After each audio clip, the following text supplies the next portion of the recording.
All right, we're not going to torture you that much longer. So, first of all, welcome to The Nose. Let me tell you, I'm sort of a big believer in and public radio for the most part isn't, but I'm a big believer in just telling you what's going on. So we've had a lot of trouble pulling this show together in a lot of different ways, including the fact that yesterday with The Nose, we tried to sort of come up with topics that people really want to talk about, and it was kind of like a car that wouldn't start. It would just go, we'd come up with these topics, and we'd go, and they wouldn't quite click over. And so that was a problem. Then one of our panelists, Vivian Martin, has a very, very bad cold today.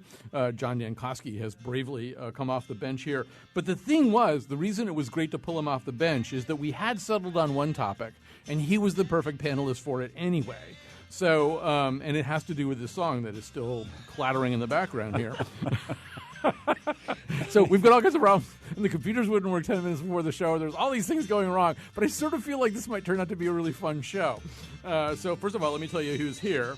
Rebecca Castellani is a scholar of modern literature. John Dankosky is executive editor of the New England News Collaborative and the host of The Wheelhouse and Next on WNPR.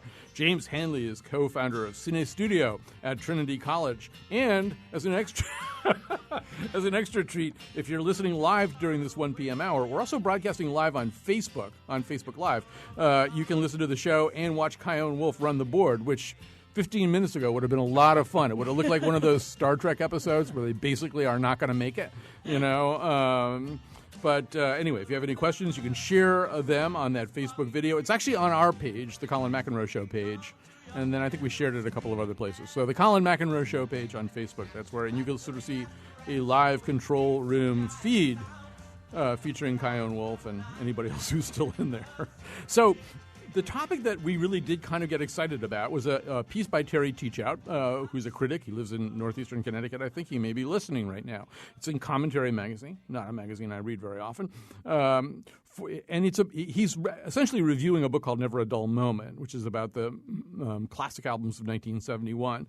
But being Terry Teachout, he kind of goes off on a little bit more of a discussion of rock music itself and whether or not rock music has very much staying power. I mean, maybe pulling, a few things like the Beatles out of the equation and then just sort of like, what is this stuff? And he writes, for my part, though, I am struck by how little of the rock to which I listened so avidly as a teenager is interesting to me today. This is especially true of the classic albums of 1971 that are cited in Never a Dull Moment, most of which I have since come to find embarrassingly jejune. Not that many people even use that word, jejune. It's like just to be able to use it. Hey, that's out of a Woody Allen movie. That's right. Yeah. Woody says, "What do you mean? I'm one of the most jejune people I know." Who now listens to, say, America, Jethro Tull's Aqualung, Crosby, Stills and Nash and Young's Four-Way Street, Yes's Fragile, The Doors' L.A. Woman, Elton John's Madman Across the Water, Pink Floyd's Metal, or Janis Joplin's Pearl for any possible reason other than nostalgia? And so it kind of got me thinking about this, whether or not, one of the things Teachout points out is that rock was this genre that not only flourished from, say, 1965 to 1990. Obviously it predates 1965, but it not only flourished starting around 64 or 65, but it killed everything else. Nothing else could live in the shade, in the shadow of rock. All other, vegetation had to die. And so what if it actually wasn't very good? Like on balance, not that there aren't some wonderful things in it, but what if on balance it wasn't all that good? So that's where we find ourselves beginning here anyway. And I have lots to say about that, but that's a very dangerous thing for a host to say because I want to hear the panel about it. James, one thing I'll ask you is, one possibility is it was never meant to be any good permanently. That, right now the radio dial is dotted with these classic rock stations playing Bob Seger songs, that nobody should have ever imagined that they would be any good or that anybody would like them, although people, in fact, still do just from imprinting. Well, I think that one of the things that was happening then was that it was possible for rock to exist in a universe which was like lots of people were listening to the same thing. Mm-hmm. And I think that that's something that affects a lot of culture. It's affected movies, too. That around that time was just the beginning when people were starting to sort of fork away from mainstream and starting the rock was starting to break out in different directions. But at the time, I think it was sort of much more of a kind of, I don't know, sort of soundtrack of life, shared experience to me. that at that time it meant something different. And so it was kind of overwhelming, and it did take over completely. And now we look back at it, and it seems, I agree that there's a lot of stuff you wonder, why did you have this enthusiasm for it? But it is part of what you were experiencing at the time, and lots of people did. I'm wondering now, with the attitude that people have now and the sense that they have now of what music means and how incredibly fragmented it is in many, many directions, that what will people look back on, say, 30, 40 years from now and say about what we're listening to now? It's very different. It's a very different sense of what, rock music represented something that was an era, a certain thing. It was, sort of started coming post-World War II, and an enormous economic expansion and a shared experience where everybody was doing many of the same things around the world, and American culture was spreading very rapidly around the world. All sorts of things were happening in sort of this massive tidal wave that just isn't true anymore. John, I'm just going to let you react. I could pose a question, but I know you have much to say. Well, I think part of what the Teach Out essay is asking me is about nostalgia. And I know you had mentioned this earlier, Colin, this idea of how much of how we view the songs or the bands that he mentions here, or the many others that we may see as higher art than perhaps Jethro Tull's Aqualung. How much is it that we're looking back with some sort of a nostalgia, or in my not original idea, that there really is something about music that moves us when we're 14 or 15 or 16 years old, and that may stick in our brains because it's meant for the 16-year-old and then is meant to be embedded in there for the rest of our lives. It's never meant to go away. So it doesn't matter if Aqualung is great. It matters that Aqualung was great for a moment when I was 16. It'll never really quite go away. And because of that, I think it's different than a lot of other art. I see some movies that I see as very dated from the 1970s, and I see some movies that I see as exactly what I remember them to be, and incredibly modern. Music, for some reason, it occupies a different place for me. If it's something I loved when I loved it, I'll always love it. So Rebecca Castellani is but a child, and so you might be expected to be wrinkling your nose about all of this stuff, but in fact, you seem to have a very different relationship with music from the time. I mean, one of the things Teach Out says is rock is essentially dead right now. It doesn't really have the kind of hegemony that it had before. Hip-hop has become much more important, much more dominant. Whatever rock ever was, it doesn't blot out the sun the way that it used to. And implicit in that is a rejection of rock by your generation. But I feel as though you haven't completely rejected it. No, quite the opposite. I personally don't feel like I connect to much contemporary music. It has to be really special. Like, I can listen to parts of Beyonce's Lemonade and really feel what she's feeling, but I don't get that very often. It has to be something really special. Whereas my relationship with classic rock always had this almost mythological experience to it. Like, it was bestowed upon me by my elders. Like, here's this nugget of culture for you, young child. May it, cause your brain to explode. And it ended up being something that carried past my youth. So my father and I used to listen to classic Beatles albums, and my mother tried to get me to listen to a lot of ABBA, which I did willfully. And so I had this very bizarre sort of amalgamation of different classic, rock, and then you get into the disco and all that. But what I took away from it was, even when I was in college, we would have these conversations about mostly the Beatles, where we would exchange lore. It was, did you know Martha My Dear is written about Paul McCartney's dog? Did you know the whole saga of Pattie Boyd? And it was this sort of imbued with this mysticism and meaning that I don't particularly get from contemporary music. So one of the things, I don't know, James, I tend to look at the world, as I would imagine that you do a lot of times, through the lens of movies. And one of the many things I was thinking about today is a movie that probably you're the only person in this room who might have even seen. It's a movie called Outside Providence. It's a obscure Farrelly Brothers movie. It takes place, I think, in the it must take place in the 1970s.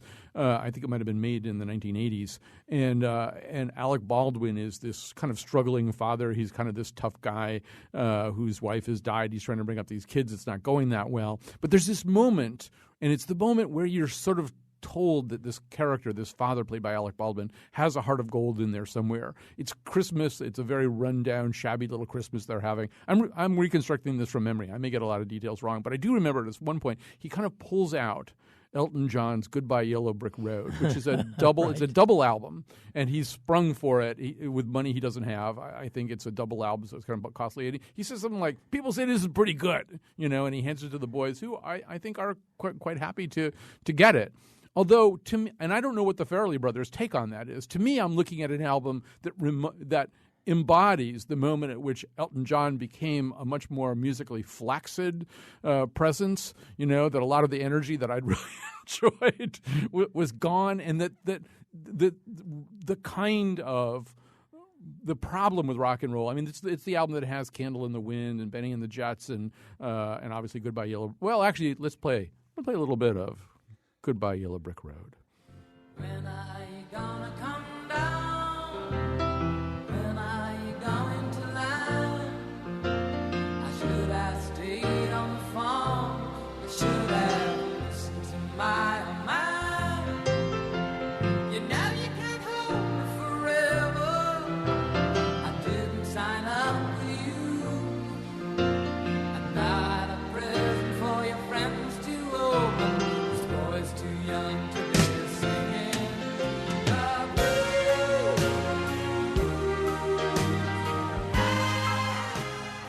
All right. Well, so I just unpacked my attitudes towards this. The one that had preceded this was Honky Chateau, which had Honky Cat and Mona Lisa's and Mad Hatters, the latter of which I really do regard as one of the songs really worth saving from that era. But I felt like that. I don't know what the Farrelly brothers. It's impossible to know these things. The albums in 1973, that movie's in 1988. We're sitting in 2016. Our ability to sort of get any kind of platonic view of this music, where we can sort of say something the way that we could say about Eine kleine Nachtmusik or something, it's almost, maybe it's impossible.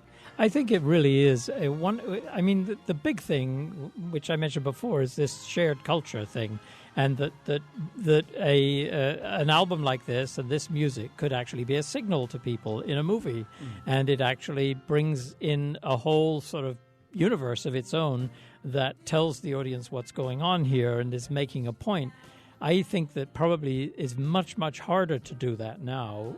Certainly in movies, you can't really use that same sort of symbolic quality of music. But the other thing that strikes me about it, too, is that there's this... when rock music starts out, it has a sort of different kind of quality. It's a kind of something that grabs people, and you feel that it's a societal movement. And this is, young people are listening to this, and this is it hasn't been grabbed by commercial exploitation yet.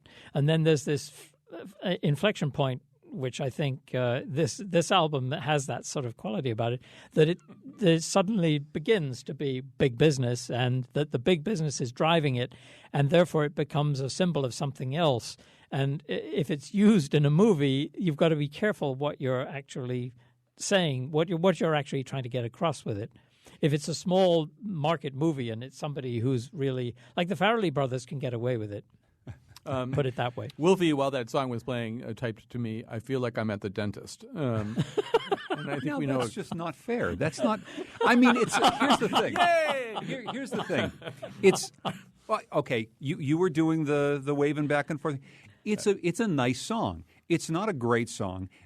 Elton John and Bernie Taupin wrote great songs, and some of them, I think you mentioned Mona Lisa's and Mad Hatters. The Honky Chateau record is a beautiful record.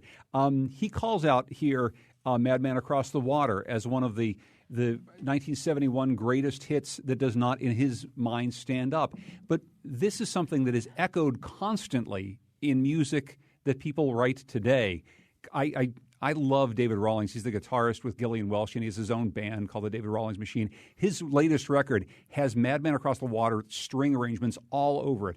People love this stuff. They gravitate this. There's a reason why it still exists. Terry Teachout, who's been on my program before, because a lot of this is really good. Some of it is schlock, but that's okay. Although, before I go to Rebecca on this, Yeah. I think the point you're making is really important, which is this music, I think, stays vital when it's repurposed and reused. Yes. I mean, I circulated at the last minute a clip of Ed Sheeran doing his own version of Stevie Wonder's "I Was Made to Love You" with just an acoustic guitar and a foot pedal controlling a click track and some vocals. And it's riveting. Yes.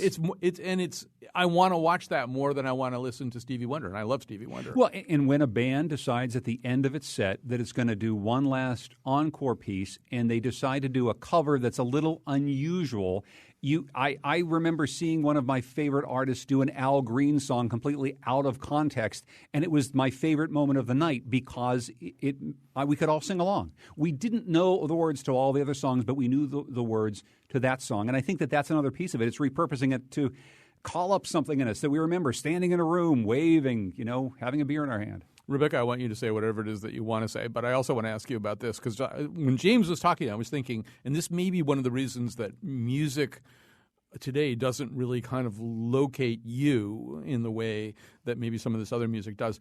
You can make the argument that music has increasingly become just that, a kind of signpost. I mean, Blister in the Sun, I'm going to get some people really mad right now, but Blister in the Sun is not a good song. No. But if it appears in a movie like Grosse Pointe Blank or something like that, right away you know exactly where you are. You know who wanted to hear that song in the movie and what kind of person that person was. That increasingly, John Cusack, to use another John Cusack movie in High Fidelity, he says, you are what you like. And so that starts to become just a way of identifying someone, which is, I think, pretty far removed from what music is supposed to be.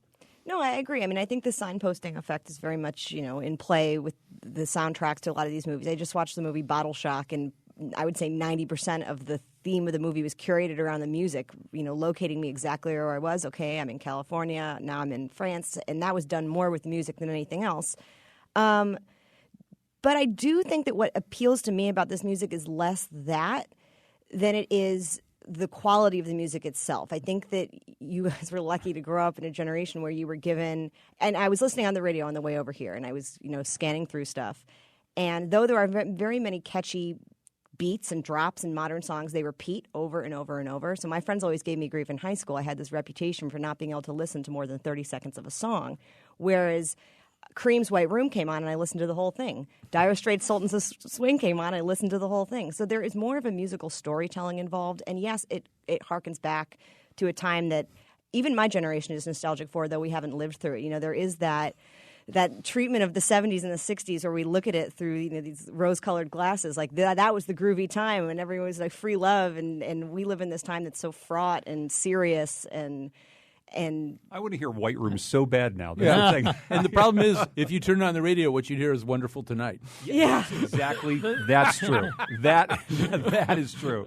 So maybe that's sort of part of the problem. Well, James, High Fidelity is a book and then a movie that's about curation, right? I mean, right. It's about sort of people who don't have or have chosen not to have the kind of digital resources that people have now for curation, who I think that they have all admitted to a certain degree that what's coming out of the speakers of the radio isn't trustworthy, that really what you have to do is make this incredible effort to make sure that you don't listen to dross, that you listen to only the best, and that's sort of never been the way that corporately music has been packaged and sold. No, that's true, and I think that, but there's something larger in that. I mean, movies use music as a kind of quoting, but art generally quotes all the time. I mean, satirical art, paintings. I mean, they take these images or these implications or memes, if you like, that are really intended to be discovered, and they give a clue to exactly what's happening here. And it can be about atmosphere. And High Fidelity, just the very title, I mean, people of my generation, when we were growing up, High Fidelity meant something. There was actually a High Fidelity store you'd go to where instead of listening to a crappy-sounding radio, you'd actually go and spend a lot of money to buy a piece of equipment that was high fidelity and then stereo and so on. And so it was harkening back to that, but there's something else too. I mean, Rebecca, I think, touched on this too about looking back at some of this stuff. That an album, a 12-inch album, which had 6 to 10, 15 songs or whatever, that was kind of like a compacted experience. People actually put the record on and they listened to the record, and they might listen to one track, but very often they would listen to a whole thing. And so the concept of listening to a long song, for example, that took up the whole side of an album, that was something that was an artistic experience in itself. It was now intentional. Yes. There's albums as intention as opposed to music now, which is mostly released as singles or EPs. Exactly. And this was an experience where you sat down and listened to it. And I collect albums and still listen to them for that exact Yes. reason, is it's an experience of listening. All right, this is a perfect segue. All right, John.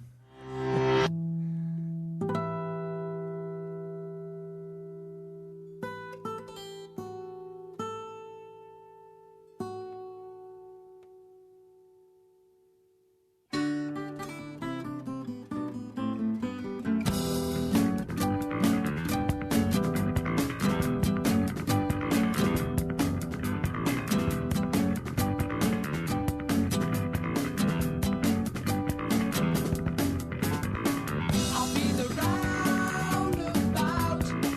The words will make you out and out. I'll spend the day away. Call it morning, driving through the sun and in and out the valley.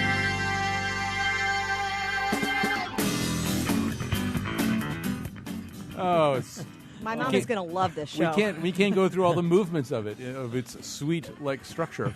Well, I don't mean to throw you into the waters with Yes, because I mean I bought that album and thought it was very important and went through all of it. But I mean, first of all, to Rebecca's point, it was also an album. Yes, very much an album. And the way it was constructed, for those of you who maybe only heard this as a single on classic rock radio, the way this album was constructed is there was a series of kind of inscrutably weird songs with lyrics that you couldn't quite comprehend.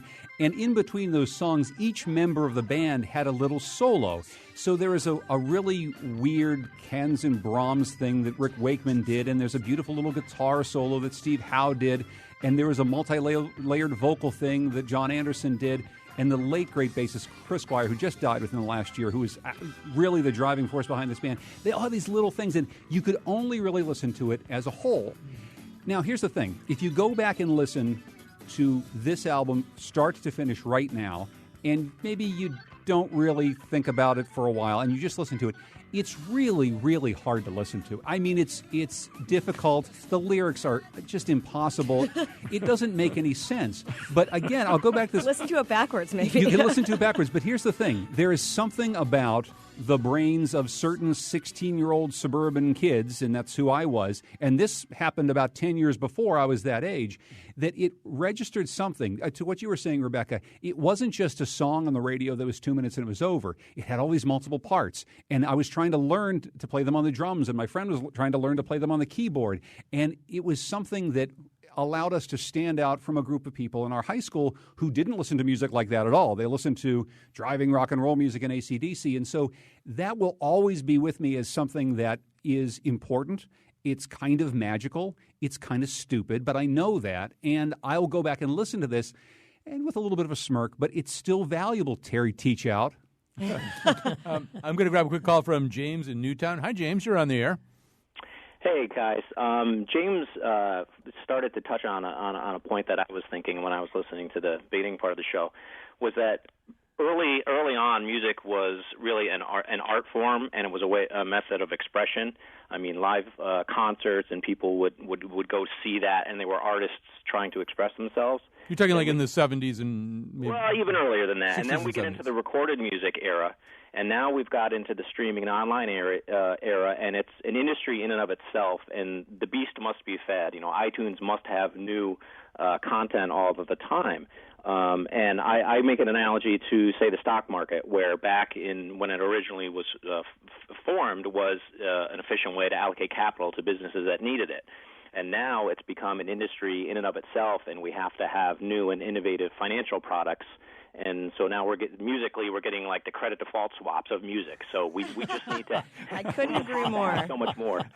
Although the beast always had to be fed, right? The beast had to be fed in the 60s and the 70s. And I don't know. I mean, first of all, I love that analogy. But, I mean, you know, if you look back to the realities of the 60s and 70s and even early 80s, here's what happened when the beast had to be fed.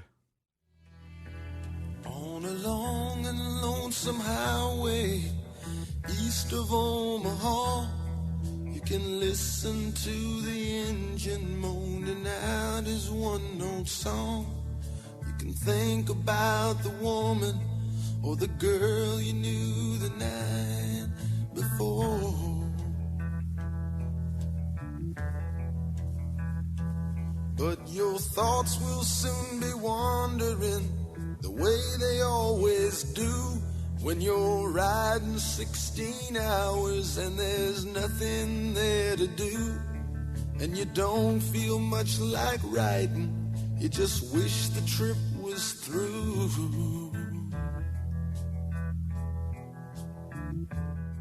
Take everything good I said about classic rock and roll back. Actually, I wish we had Facebook Live in here just to capture the squint on James's face during that time. Jesus Christ. And I think that's a little bit of Teach Out's point, James, is that for this, jazz effectively had to be driven underground and bluegrass and folk and like all kinds of things had to be extinguished in this sort of like dinosaur-like comet attack, that was rock music. That everything had to give way to it, but to what? Well, I think it was driven by the commercial industry that had developed by then, and so it becomes something that's way beyond any sort of sense of cultural sort of emergence. That there's an artist with something to say who's got something really special. The trajectory has been on that way the whole time. That as rock developed an identity that was great enough that it really drew in a large amount of money, then you'd go in that direction. And I think that there isn't that much of an opportunity then for things that are really different or something that's going to take a different direction. But also, one of the fascinating things to me is that, even awful things are like time marks. You're like setting markers. up our next segment, but go ahead, keep doing it.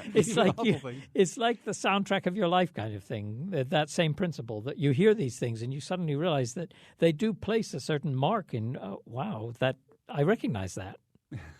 All right, so that might be a good place for us to pause. We're not done with this topic, not by any means. We have like another place we want to go. I do want to mention that on Facebook Live, go to the Colin McEnroe Show page. I can't believe I signed up for all this music to be playing in my headphones for this entire show. But anyway, go to Facebook, go to the Colin McEnroe Show page, or you can go to my personal page too. It's there too. You can see what's going on in the control room. I don't even want to know what's going on in the control room at this point. I can guarantee you it's not pretty.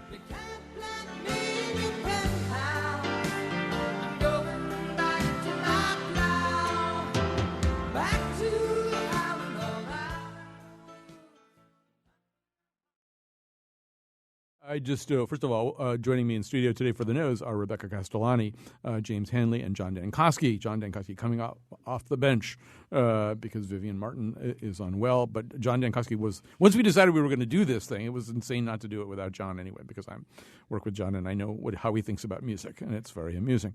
So, in a good way. The two points that kind of didn't really get made in that last segment, I'll just quickly make them. Tucker Ives brought over this essay by Chuck Klosterman, who was saying that basically what will happen is maybe, that like 75 years from now, one artist will stand for all of rock, just the way John Sousa stands for all of march music, and that the conversation, and like if we're unlucky, it'll be Bob Seger, or, it'll probably be like Led Zeppelin or something, and that'll be what rock music was. The other thing I just want to come back to the point of curation, because I think one thing that we're really glancing off of is that notion that music is experienced at minimum two ways.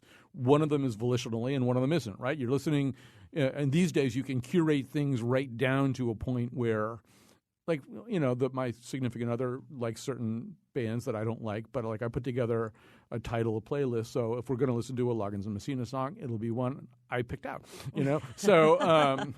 So it's down to that level. But we still have the experience of the radio, which is you're dialing around, and suddenly Don't Stop Believing comes on, and if you can't get the other person in the car to turn it off, you're going to have to listen to it.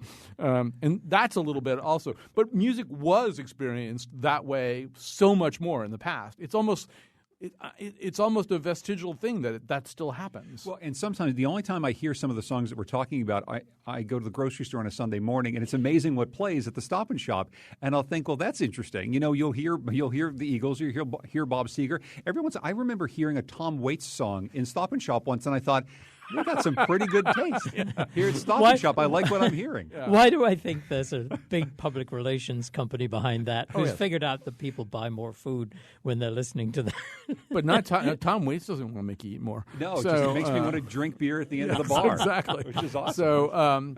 So I wanted to just sort of add as a little button to the conversation we've been having. So GQ recently, and I stole this idea from Slate Culture Gabfest, I should admit that, but GQ recently did an essay about the making of, an oral history of the making of what they regard as the worst song of all time. And it actually does sometimes make number one on other people's lists of the worst song of all time. So without further ado, we will play that song. Someone always playing corporation games. Who cares? They're always changing corporation names. We just want to dance here. Someone stole the stage. They call us irresponsible. Write us off the page. Marconi plays the mama. Listen to the radio. Don't you remember? We built this city. We built this city on rock and roll. Built this city.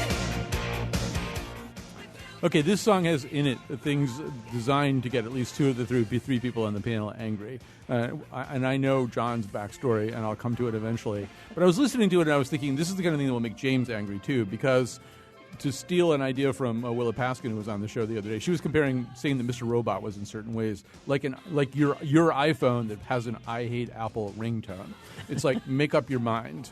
And so there's a little bit of that, too, that this is about corporation games and the constantly changing corporation names. But this is so obviously, and so much more so than, say, Janis Joplin's Pearl, the work of a corporation. Yeah, I mean, that's, I don't know, I have some sort of, I think I've developed some sort of thing that I kind of shut this out when I hear this. It's like I detect it very quickly and sort of like I'm thinking something else and I'm in a different place. Jedi mind control. Exactly. I mean, it just is such a... Antibodies, I think. It's something physical, yes. It's something physical you feel about it. It's the sort of reaction I have to sort of, like movies that are in their 9th sequel, which has long ago lost its steam, but they're desperately trying to resurrect the elements of it. It's kind of like a series of elements in the song that it's actually pretty easy to shut out, I think. Rebecca, I don't know. When I was sort of considering all this, John and I even had a little discussion about this the other day. I don't think this is the worst song ever. Here it goes. That was my one possible ally in the room. Were you watching It sounds your like a face? jingle for Toys R Us, like this kids like jumping in the aisles. Like it just, yeah, I don't know. I can't really defend this really on any level. It's terrible. Okay. All right. So John, one of the arguments that you make is context is important here. Sure. Well, look, if you think about this as a song by itself, it's a terrible song. If you think about it just is. I mean, there's just no way about it. You could think of this as a sellout song because this is a song by remnants of a band that was a psychedelic rock band that stood for a true counterculture in the 1960s, and it now has come to this. You could love this song because there's a part of you that loved that counterculture Jefferson Airplane, and you can never quite, ever say no to anything that Grace Slick ever sings. I told Colin, I think the song from the 1980s that this shares the most DNA with, and we'll get back to Yes, is Owner of a Lonely Heart, another terrible song filled with terrible 80s synthesizer sounds. Also a Billboard #1 hit. Also an attempt by a kind of flagging prog rock band to get a #1 hit, and it was, and it was a big hit at the time. I have a soft spot for that record for some reason, even though I should think of it as Yes's sellout record, because there was a little bit of it that I loved, because I loved those guys, and I wanted them to, I don't know, make a couple bucks before it all came crashing down. Yeah, I don't know. I think that's just like it's like a personal nostalgia because it's a milestone for you, and so you remember it that way. And I think that's attractive to corporations too when they're thinking of doing these things because they're trying to get you in a different mindset. Absolutely. It's kind of like softening you up at Stop and Shop. That you play certain types of music, and there are all kinds of examples of how music is used that way, but. This issue of sort of triggering something of your memory. I mean, my thought when I hear something like that, I think, well, I really delve through my old albums actually and play an old original album, and then it sort of has a fulfilling quality. of like, wow, it's not now, but this was what my childhood was like. This is what my teenage years were like, and it really gives me a feeling that, wow, isn't that amazing that I can listen to that album and have that feeling again. But the later iterations where the touchstones are sort of thrown off, it just, I kind of just shut it out. I don't. So, Rebecca, I saw you do that Spider-Man thing with your hand. That means you have something you want to say. I just think there's a big difference between, we're talking about nostalgia and different songs representing things for you. But for me, I can totally tap into some of the nostalgia of the songs that are actually good. But for songs like We Built This City, it just makes me think, I wish that hadn't happened. Like, that is a blemish on the history of American music. It's just not good. It's like it was done by some sort of computer that sort of put together certain elements. I get why, corporations would want to tap into the certain nostalgia, but if it's a song that's actually good, you get that universality in addition to the nostalgia, as opposed to this is a very small, maybe deranged group of people are going to enjoy this song. But millions and millions of people bought the record. I mean, there's somebody liked the song. It wasn't just because it was jammed down our throats. And 15,000 people will be singing this song and humming it to themselves for the rest of the day. But millions of people still buy Led Zeppelin albums and Beatles albums. Those albums withstand. Let's grab a quick call from John here in Woodstock. Hi, John. You're not actually at Woodstock right now, right? No, I'm actually at work in Hartford, and I'm not at that Woodstock anyway. Too bad. It is too bad. So I have two things about that song. When I saw you were going to talk about it today, I had to call in. First of all, when it was a hit, I was a music director at a large college radio station in the state, and when we did our pledge drive, one of the DJs wasn't getting many calls until he decided that he would play that song nonstop until people pledged money. And it was successful. I bet. Yeah, so the other part of it, though, is that as much as I kind of despise that song and all it stood for, being very much on the fringe and into the alternative scene in college radio back in the 80s, over the years, I've really mellowed on it. And there's something really melancholy, and maybe it's just my personal history, as somebody already mentioned, but that change about Don't You Remember, that part of the song there, it hits the right notes for me, and it really works. And so I don't turn it off anymore when it once in a great while comes into my ears. And it's very strange. It's a strange feeling that something that I despise so much suddenly means a little bit more. That's actually a beautiful way of talking about it. Actually, thanks for that call. That's really great. We got a bunch of other calls here. I don't know if I can get to them. I mean, I do think one of the things we react to is what the critic Dana Stevens calls bombast, right? There's a way in which the reach of a song is one of the things that thrusts it into the offensive category. And the one that I struggle with personally, because I know it's on a lot of people's worst song lists, and it's at the top of a lot of people's worst song list, is the song MacArthur Park. And now MacArthur Park has two things I understand going against it. First of all, the first version was by Richard Harris, and that's going to be a problem. I mean, that just is, all right? And then, someone left a cake out in the rain and stuff. I get that. That's kind of a weird thing. But it's by Jimmy Webb, and I just sort of feel like Jimmy Webb couldn't have written a bad song, and I kind of actually like the Donna Summer version of it a little bit, but it has these aspirations too. You should see Dan Koski's face right now. He feels like I've just sentenced myself that I've lost all credibility. Jimmy Webb couldn't have possibly written a bad song. No possible way. He's Jimmy Webb. No, of course he could. Yeah. Everyone can write a bad song. There are plenty of bad songs written by great artists. Yeah. It happens all the time. True. I guess that's true. They're under pressure to write them. Yeah. I mean, they've got to write them if they want the checks to come in, and sometimes they work, sometimes they don't. But I think that there's aspiration and there's bombast, and they're closely linked, and they overlap at certain points. Well, and again, one of the things the 16-year-old me was drawn to by Yes was I loved the bombast. I loved the reach of music that was outside of my grasp to be able to play. I listened to Mike Oldfield's Tubular Bells over and over, and it's the most bombastic thing in the history of the world. But it's because I was drawn to that. That bombast was important to me for a time. Also, you were possessed. I was going to say there's another connection to that. I come to those stairs whenever I go to D.C. Right. and I look down and the music plays in my head. The bells play in my head. I'd love to I'm going to take one more call, and then we really have to break. We're running out of time. This show, which began, I was very worried about it for most of the day. It's been one of the most fun shows we've done all year. So here's Dave. You get to wrap up this conversation, Dave. All right. When my son was a little kid, He would go to bed, he'd play We Built This City, and then the next song that was on the album, Sarah, and then he'd back it up. And he'd do that until he went to sleep. Yeah. He now lives in San Francisco, works for Google, and he's as corporate as you can be. Right, so the thing is, Corporate anesthesia. they actually put him on a bus to San Francisco when he was 8 just to get him out of the house.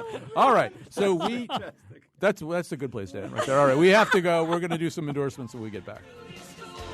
Looking out over that Golden Gate Bridge on another gorgeous sunny Saturday. Not seeing that bumper to bumper traffic. It's your favorite radio station, your favorite radio city, the city by the bay, the city that rocks, the city that never sleeps.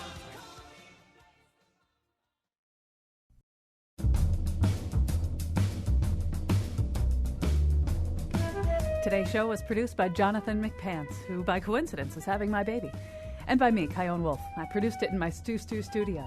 The part of Bill Curry was played by Billy Ray Cyrus and Vanilla Ice. Visit us on Facebook on the Colin McEnroe Show page. On Monday, the Scramble scrambles back from the weekend. And now, back to the nose. All right, so I don't know how many people got the Phil Collins joke there. All right, we're going to move on. We're going to do some recommendations. I'm sorry to the people who called up. A lot of these calls look really, really interesting. And so Bruce and Chip and Fred and Nathaniel, you look really interesting, but there's no way I can get to you. So we're going to do some recommendations. And so, James, I'll let you get us started. Well, I'm absolutely entranced by a fascinating book right now by Peter Wohlleben called The Hidden Life of Trees, which trees are a particular passion of mine, seeing them as equity in the community, but also actually looking at the time scale of how a tree develops. It's an absolutely riveting book. The other thing is, speaking of cultural touchstones, at Cine Studio, we're showing Swiss Army Man tonight and tomorrow at 7:30 each night, which is totally off the wall, and I guess I would tend to think of it as a provocation, but something right up the alley of people who look for something really different. And also we're showing the NT Live, A View from the Bridge on Saturday, and Richard II from the Globe on Sunday. Both amazing productions. All right, the guy who did the tree book, I'm pretty sure he was on point like yesterday. He was, yeah. And he sounded very much like Christoph Waltz. He did, yes. Yes, Mr. Tarzan, it is nice you have these trees to swing from, but they may not be here much longer. All right, go ahead. I have some music recommendations from this year's Newport Folk Festival. I had the privilege of going, and I go every year, and I love it. My top 3 I saw were Son Little. He is an R&B soul performer that is absolutely fantastic. I highly recommend. The Arcs, which is a new band formed by Dan Arbach, who is the guitarist and vocalist of the Black Keys. And Father John Misty, who's been on the scene for a while. He is often problematic, often antagonistic. Yes. His stage presence was odd, but that being said, he's got some awesome songs that really make you think and laugh, and I highly recommend. And then my other recommendation on another side of it, given the increasing disparity of this election, is CBS's Brain Dead. It just ended, and it's ridiculous and funny and on point. It's created by Robert and Michelle King, who did The Good Wife. And I highly recommend giving it a watch. It's political satire at its oddest. All right.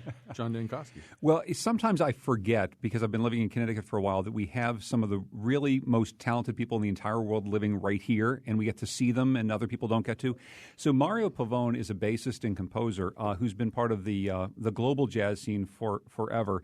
He's the first person I profiled when I came to WNPR back in 1994. He used to play with Thomas Chapin, the great saxophonist who passed away some years ago. I saw them play a number of times together. Well, he is at Real Artways tomorrow night with his accordion project called Street Songs. And it's a great band that, as he says, the inspiration was going to the drugstore for my aunts and my mother, hearing the various musics, Italian, Portuguese, Polish. I call it front stoop music, and much of it was based on the accordion. It's a big band with accordion, and it's a little bit edgy, and it's truly amazing. It's part of a 3-night jazz series of free music at Real Artways in Hartford. On Sunday, as part of the series, a trio that includes Reggie Workman, Oliver Lake, and Andrew Cyril. is playing together. In case you don't know those names, Reggie Workman played with John Coltrane at his Village Vanguard sessions. He's the real deal, and you get to see him for free in Hartford on Sunday. So I'm just telling you, jazz folks, or even not you jazz folks, there's some real amazing musicians you can see in the next couple days. All right. You just made Will K. Wilkins very, very happy. So I'm going to say that Saturday Night Live has added some cast members and some new writers. Two of the writers created a thing called Eagles Are Turning People into Horses. It was an NYU student film. I'm just going to recommend that you watch it. I don't know what these guys are going to do at Saturday Night Live, but this is, I think, a pretty original piece of comedy in terms of, and it's also funny, which is helpful, obviously. The last thing you always hear on our show is Grayson Hugh. Grayson Hugh will be performing tonight with his brand new band. He's got a big band. He put together a big rock band. They're going to be at Black Eyed Sally's tonight in Hartford at 9 p.m. So go if you love this little jingle that Grayson wrote for us that he does at the end of the show. I mean, he actually does wonderful, wonderful music that far exceeds that jingle, believe it or not. What could ever do that? So while John is going to be at Real Art Ways with Mario Pavone on Saturday night, I am going to, but for the last 4 years, once a year, I've performed with CT Improv. They have a brand new theater in downtown Hartford. It's I can't wait to play there because the acoustics are a lot better than where they used to play. Not that you really need to hear every word that I say, although my job usually is to drag them into the toilet. They're kind of a well-scrubbed group of improv performers, and I tend to. So don't bring your children to this, and if anybody goes to my church, please don't attend this. I am going to talk about stuff that just for the fun of making them do the improv about it. So I've got a couple more seconds left. I hate doing these long lists of like events and stuff like that, but I guess I will also mention that on Monday I will be taping on Unorthodox, which is a podcast about Jewish life. I'm, of course, renowned for my Jewish life. No, they have this thing called the Gentile of the Week. I'll be the Gentile of the Week. It'll be my second time there. Mark Oppenheimer hosts this podcast. Anyway, it's a live recording at the Jewish Community Center of Greater New Haven, which is in Woodbridge. I believe we start at 7 p.m. I'm kind of doing this from memory, but I think we start at 7 p.m., and I think you somehow or other get in touch with them and you can go. So, all right, I think that completes the bulletin board. I do want to thank everybody who participated in today's show, and we really did have all kinds of little mishaps along the way, but this has been a tremendous amount of fun. So, literature scholar Rebecca Castellani, thank you so much for being with us. Thank you. And James Hanley, all of those movies sound great. I hope I can get to some of them this weekend anyway, although my schedule's busy as well. And John Dankosky, you saved us. You came off the bench. Rock and roll. And you got to talk about Yes. Maybe do like a whole show about that. All right. So Grayson Hugh, who you're about to hear, we're going to give him a little extra time right now. Grayson Hugh is live tonight with his brand new band. I think they're called the Moondogs at Black Eyed Sally's in Hartford. I see you on the radio, oh Lord, down on Colin McEnroe. That's right. I see you on the radio. Let me tell you, baby, I'll meet you down on Asylum, across from St. Francis, past the conservatory, up the street from the seminary. You know, it's a very, very, very cool place to hang out. Yeah. It's cozy, like a Cracker Barrel. Yeah, we all be laughing, talking, joking, talking about this and talking about that, and talk about everything as a matter of fact. Oh, yeah. Talk about Torrington, Vernon, Danbury, Waterbury, Alderberry, Woodbury, hitting on New Britain, Vernon, I already said that one, Avon, Farmington, yeah.